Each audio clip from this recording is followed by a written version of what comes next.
ರುಕ್ಕಮ್ಮ ನಮ್ಮ ಊರಮ್ಮ. ಹೇ ರುಕ್ಕಮ್ಮ ನಮ್ಮ ಮಾತಮ್ಮ. ನಾನು ಹುಟ್ಟಿದ ಈ ಊರು ಮಾತು ಕಲಿತ ತವರೂರು. ಜೀವ ನೀಡು ಅಂದರು ನೀಡುವೆನಾ. ಹೇ ರುಕ್ಕಮ್ಮ ನಮ್ಮ ಊರಮ್ಮ. ಹೇ ರುಕ್ಕಮ್ಮ ನಮ್ಮ ಮಾತಮ್ಮ.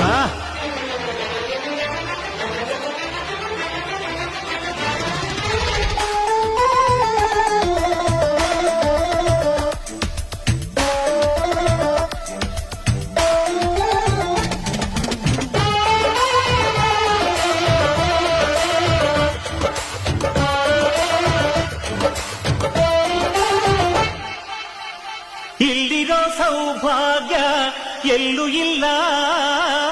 ಈಶ್ವರಿ ತಾಯಿ ಇರೋ ಊರೇ